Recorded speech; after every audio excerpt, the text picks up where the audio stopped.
Having winter tires can make a big difference in safely controlling your vehicle in cold winter conditions. To get the most life out of these tires and the best performance, they should be changed when weather permits.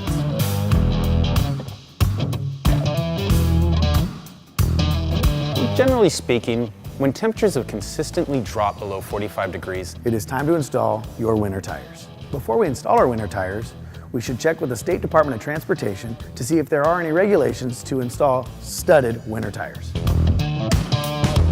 Unlike all-season tires, winter tires are designed to give you safe traction when it comes to braking, cornering, or acceleration in all winter conditions, not just snow and ice.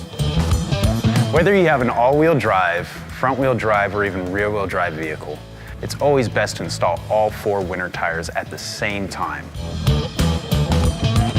When temperatures rise above 45 degrees, it's best to remove your winter tires and properly store them so it'll prolong their life.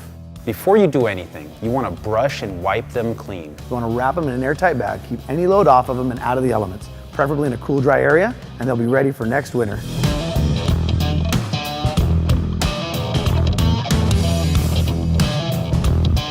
Stop by one of the stores and talk with one of our tire professionals for winter tire choice and installation.